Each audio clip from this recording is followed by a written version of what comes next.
Hello everyone, welcome to my YouTube channel. आज का हमारा विषय है अम्ल एवं अक्षारक के विलयन कितने प्रबल होते हैं, इसके बारे में आज हम जानेंगे। हम जानते हैं कि अम्ल अक्षारक के सूचकों के उपयोग करके हम अम्ल एवं अक्षारक में अंतर प्रदर्शित किया जा सकता है या अंतर प्रदर्शित कर सकते हैं। बता सकते हैं कि कोई अम्ल है या अक्षारक है।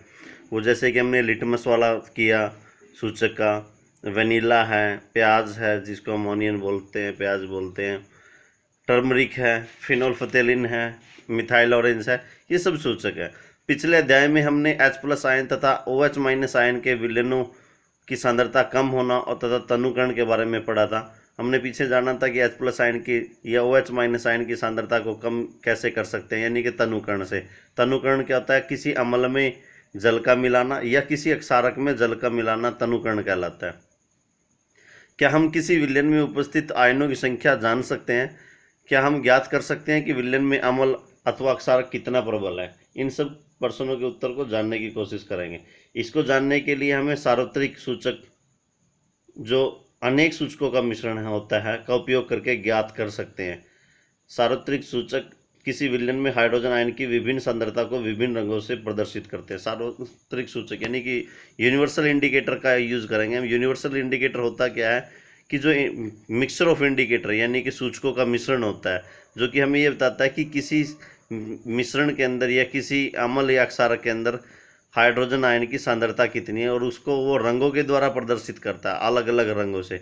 किसी विलयन में उपस्थित हाइड्रोजन आयन की सांद्रता ज्ञात करने के लिए एक स्केल विकसित किया गया जिसे पीएच स्केल कहते हैं। भी हाइड्रोजन किसी अम्ल में हाइड्रोजन आयन कितने हैं या अक्षारक में कितने हैं, उसके लिए एक स्केल बनाया गया जिसका नाम है पीएच स्केल।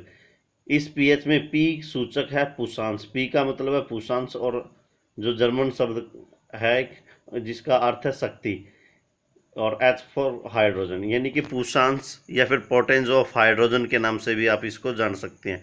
अगर आपके पास एक नंबर में क्वेश्चन आता है कि पीएच का पूरा नाम क्या, पोटेंज ऑफ हाइड्रोजन या पुषांश ऑफ हाइड्रोजन या पुषांश का हाइड्रोजन की शक्ति। इस पीएच स्केल में सामान्यतः 0 से 14 तक पीएच को ज्ञात कर सकते हैं हम, यानी कि सबसे कम जो वैल्यू होती है इसमें 0 होती है और सबसे अधिक जो होती है वो 14 होती है। साधारण भाषा में पीएच को एक ऐसी संख्या के रूप में देखना चाहिए जो किसी विलयन की अम्लता अथवा अक्षारीयता को दर्शाते हैं। हाइड्रोनियम आयन की सांद्रता जितनी अधिक होगी उसका पीएच उतना ही कम होगा। किसी भी उदासीन विलयन के पीएच का मान 7 होगा। ध्यान दें इसका, जो ना अम्लीय होगा ना ही अक्षारीय होगा उसका पीएच मान 7 होगा, जिसे कि हम उदासीन कह देते हैं, जो जल की पीएच है।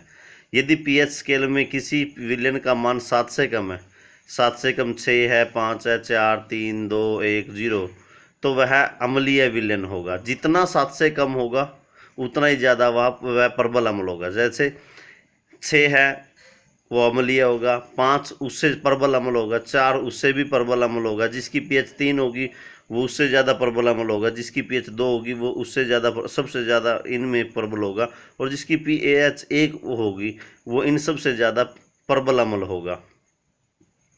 अर्थात एवं यदि पीएच मान 7 से 14 तक बढ़ता है, 7 से 14 यानी कि 7 पर उदासीन है, 8 पर अक्षारीय हो जाता है, 9 पर और भी ज़्यादा अक्षारीय, 10 पर और ज़्यादा अक्षारीय, 11 पर प्रबल अक्षारीय, 12 और प्रबल अक्षारीय, 13 प्रबल अक्षारीय, और 14 सबसे अधिक प्रबल अक्षारीय विलयन होगा। वह विलयन में OH- आयन की सांद्रता में वृद्धि को दर्शाता है, अर्थात यह अक्षार की शक्ति बढ़ रही है। सामान्यतः पीएच सार्वत्रिक सूचक अंतर्भारित पेपर द्वारा ज्ञात किया जाता है। ये दिया हुआ है जैसे कि किस प्रकार से हम 7 पर, यदि किसी विलयन की पीएच 7 है तो वह उदासीन होगा, 7 से जितना कम होगा वो उतना ही प्रबल अम्ल होगा। ये दिखाया हुआ है कि बढ़ती हुई अम्लीय प्रकृति, 7 से जितना ज़्यादा होगा बढ़ती हुई अक्षारक प्रकृति, यानी कि उतना ही ज़्यादा वो अक्षारीय होगा। सबसे ज़्यादा या फिर कह सकते हैं प्रबल अक्षार जो होते हैं उनकी पीएच का मान 12, 13, 14 हो सकता है, और जो प्रबल अम्ल होते हैं उनकी पीएच का मान 0, 1, 2, 3 हो सकता है। 7 और 7 के आसपास जो होंगे वो लगभग उदासीन विलयन होंगे। ये एक पीएच पेपर होता है इस प्रकार का, जो कि अलग अलग रंगों को पीएच स्केल है ये, जो कि अलग अलग रंगों को प्रदर्शित करता है। एक पीएच पेपर आता है, उस पीएच पेपर को हम किसी विलयन में डुबोते हैं, जैसे कि नींबू के रस में डुबोया या किसी बच्चे ने गाजर के रस में डुबोया या कॉफ़ी में डुबोया, उसको सुखाते हैं। सुखाने के बाद फिर हमें जो रंग प्राप्त होता है, उस रंग से हम इस जो ये रंगों की पट्टी यानी कि पीएच स्केल जो दिखाई दे रहा है, इसके साथ मिला करके देखेंगे और पता लगाएंगे कि इसकी पीएच कितनी होगी। अम्लता क्षारक की शक्ति यानी कि विलयन जल में क्रमशः H+ आयन तथा OH- आयन की संख्या पर निर्भर करती है कि कोई अम्ल है तो उसमें H+ होगा, अक्षारक है तो उसमें OH- आयन होगा। उनकी सांद्रता से या फिर उनकी संख्या से हम बता सकते हैं कि वो अम्ल कितना सांद्र होगा। यदि हम समान सांद्रता के हाइड्रोक्लोरिक अम्ल तथा एसिटिक अम्ल जैसे एक मोलर विलयन लेते हैं तो वह विभिन्न मात्रा में हाइड्रोजन आयन उत्पन्न करेंगे, क्योंकि एसिटिक अम्ल जो है एक दुर्बल अम्ल है और हाइड्रोक्लोरिक अम्ल एक प्रबल अम्ल है। अधिक संख्या में H+ आयन उत्पन्न करने वाले अम्ल प्रबल अम्ल कहलाते हैं, यानी कि हाइड्रोक्लोरिक अम्ल जो है वो H+ आयन ज़्यादा संख्या में हमें प्रदान करता है, जबकि एसिटिक अम्ल है वो हमें कम संख्या में H+ आयन प्रदान करता है, इसलिए वह दुर्बल अम्ल है। क्या आप यह बता सकते हैं कि दुर्बल एवं प्रबल अक्षारक क्या होते हैं? यानी कि दुर्बल अक्षारक कौन से होंगे? जो कम OH- आयन प्रदान करेंगे, और प्रबल अक्षारक वो होंगे जो OH- आयन ज़्यादा प्रदान करेंगे। आगे हमारा विषय है दैनिक जीवन में पीएच का महत्व। हमारे डेली लाइफ में क्या महत्व है? क्या पौधे में पशु पीएच के प्रति संवेदनशील होते हैं? हमारा शरीर 7 से 7.8 पीएच पार्स के बीच कार्य करता है। ध्यान दें, 1 नंबर में प्रश्न है कि हमारा शरीर 7 से 7.8 के बीच में कार्य करता है। जीवित प्राणी केवल संकीर्ण पीएच यानी कि इतनी छोटी सी पीएच में ही सभी जीवित प्राणी रह सकते हैं। वर्षा के जल का पीएच मान जब 5.6 से कम हो जाता है तो वह अम्लीय वर्षा कहलाती है। अम्लीय वर्षा का जल जब नदी में प्रवाहित होता है तो नदी के जल के पीएच का मान कम हो जाता है, यानी कि जब वर्षा के जल का पीएच मान 5.6 से कम हो जाए तो उसको हम अम्लीय वर्षा बोलेंगे। अम्लीय वर्षा का जब पानी नदी के पानी में मिलता है तो नदी का पानी भी अम्लीय हो जाता है, उसकी भी पीएच कम हो जाती है। ऐसी नदी में जलीय जीवधारियों का उत्तरजीविता कठिन हो जाती है। मतलब जब अम्लीय जल उस नदी के अंदर इकट्ठा होता है तो उसमें रहने वाले जो जलीय जीव है, मछली है, मगरमच्छ है, जो भी जलीय जीव है, एक्वेटिक ऑर्गेनिज्म, उनका जीना मुश्किल हो जाता है, कठिन हो जाता है। ये दिया है दूसरे ग्रह में अम्ल पदार्थ। शुक्र का वायुमंडल सल्फ्यूरिक अम्ल के मोटे श्वेत एवं पीले बादलों से बना है। क्या आपको लगता है कि इस ग्रह पर जीवन संभव है? मेरा मानना है कि जहाँ पर सल्फ्यूरिक अम्ल होगा वो हमारे लिए नुकसानदायक है, हमारे स्किन को, हमारे को जला सकता है, इसलिए वहाँ पर जीना संभव नहीं है, जीवन संभव नहीं है। आपके बगीचे की मिट्टी का पीएच क्या है? अच्छी उपज के लिए पौधों को एक विशिष्ट पीएच पार्स की आवश्यकता होती है, यानी कि कुछ पौधे अम्लीय पीएच में ज़्यादा बढ़िया उगते हैं, कुछ पौधे अक्षारीय पीएच में ज़्यादा बढ़िया उगते हैं। तो हमें पता होना चाहिए हमारे बगीचे की मिट्टी कैसी है और उसमें किस प्रकार के पौधे उग सकते हैं। किसी पौधे के स्वस्थ विकास के लिए आवश्यक पीएच का ज्ञात करने के लिए विभिन्न स्थानों से मिट्टी की एकत्र कर कीजिएगा। एक क्रियाकलाप 2.12 के अनुसार उनके पीएच की जांच कीजिएगा। इस बात पर भी ध्यान दीजिएगा जहां मिट्टी ले रहे हैं वह कौन से पौधे उपज रहे हैं, वहाँ कौन से पौधे खड़े हैं या पैदा हो रहे हैं या करने हैं।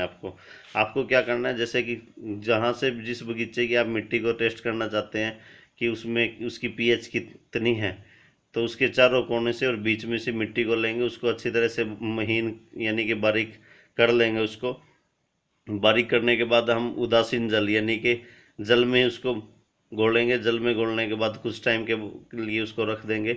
फिर उसको फिल्टर पेपर से छानने के बाद उस जल में पीएच पेपर की हेल्प से हम उसकी पीएच को फाइंड आउट कर सकते हैं, निकाल सकते हैं कि उसकी पीएच क्या होगी। हमारे पाचन तंत्र का पीएच यह अत्यंत रोचक है कि हमारा उदर यानी कि पेट जो होता है हाइड्रोक्लोरिक अम्ल उत्पन्न करता है। यह उदर को हानि पहुंचाए बिना भोजन के पाचन में सहायक होता है, यानी कि भोजन को पाचित करने में, हजम करने में हमारी हेल्प करता है। अपच की स्थिति में उदर अत्यधिक मात्रा में अम्ल उत्पन्न करता है। जब हमें अपच की शिकायत हो जाती है, यदि कोई व्यक्ति ज़्यादा खाना खा ले या फिर जंक फूड खा ले, तो उदर में यानी कि हमारे पेट के अंदर अम्ल ज़्यादा उत्पन्न होता है, जिसके कारण से उदर में दर्द यानी कि पेट में दर्द एवं जलन का अनुभव होता है। इस दर्द से मुक्त होने के लिए एंटासिड यानी कि एंटासिड मतलब एसिड के जो विरोधी हैं, जिसको हम अक्षारक कहते हैं, जैसे अक्षारकों का उपयोग किया जाता है। इस अध्याय के आरंभ में ऐसा ही एक उपचार आपने अवश्य सुझाया होगा। यह एंटासिड जो हमने सबसे पहले बात की थी, नींबू पानी भी वहाँ पर था, सिरका था, और तीसरा था वहाँ पर मीठे सोडा का विलयन। तो मीठा सोडा जो है वो एक अक्षारक है। यह एक एंटासिड है। यह एंटासिड अम्ल की अधिक मात्रा को उदासीन करता है। इसके लिए मैग्नीशियम हाइड्रोक्साइड यानी कि मिल्क ऑफ मैग्नीशिया जैसे दुर्बल क्षारक का उपयोग किया जाता है। आगे परिवर्तन के कारण दंत अक्षय, पीएच परिवर्तन के कारण से मुंह के पीएच का मान 5.5 से कम होने पर दांतों का अक्षय प्रारंभ हो जाता है, यानी कि दांत भूरना, दांत टूटना शुरू हो जाते हैं।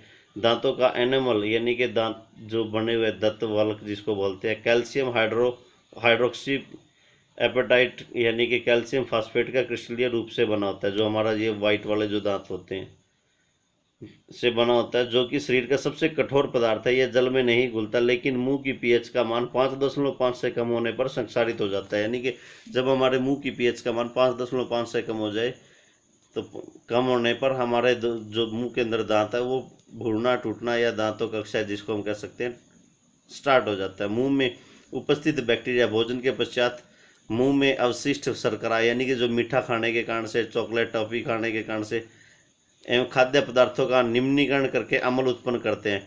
तो मुंह के अंदर के जो बैक्टीरिया है, जो हमने मीठा खाया है, जो चॉकलेट खाई है, टॉफ़ी खाई है, उसको हम हमारे मुंह के बैक्टीरिया अम्ल में बदल देते हैं। भोजन के बाद मुंह साफ करने से इससे बचाव किया जा सकता है। मुंह की सफाई के लिए अक्सारकीय दंत मंजनों का उपयोग करने से अम्ल की अधिक मात्रा को उदासीन किया जा सकता है। यानी कि क्या आपके टूथपेस्ट में नमक है, सॉल्ट है, ये ऐसी जो ऐड आती है वो इसलिए आती है कि आपका मुंह को अम्लीय होने के कारण से अक्सारकीय टूथपेस्ट का यूज़ करके यानी कि जो दंत मंजन वगैरह का यूज़ करके प्रयोग करके आप अपने मुंह को उदासीन बना सकते हैं, जिसके परिणाम स्वरूप दंत अक्षय को रोका जा सकता है, दांत को खराब होने से रोका जा सकता है। पशुओं एवं पौधों द्वारा उत्पन्न रसायनों से आत्मरक्षा।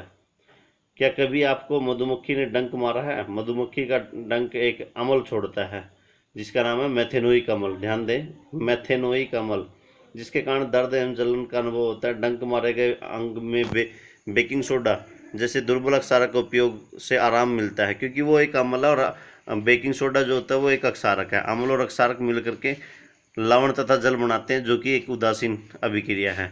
नेटल के डंक वाले बाल मेथेनोइक अम्ल छोड़ दे जाते हैं, जिनके कारण जलन वाले दर्द का अनुभव होता है। ये कुछ सारणी में बताया गया कि जैसे सिरका है उससे हमें कौन सा अम्ल मिलता है? एसिटिक अम्ल। याद रहे, संतरे से या फिर खट्टे रसदार फलों से सिट्रिक अम्ल, इमली से टार्टरिक अम्ल, टमाटर में ऑक्जेलिक अम्ल, खट्टे दूध में लैक्टिक अम्ल, नींबू में सिट्रिक, चींटी या नेटल के डंक में मेथेनोइक अम्ल और आलू के अंदर फॉस्फोरिक अम्ल। आज के लिए इतना ही काफ़ी। थैंक्स। वीडियो अच्छी लगे लाइक शेयर सब्सक्राइब करना ना भूलें और वीडियो को ज़्यादा से ज़्यादा शेयर करें।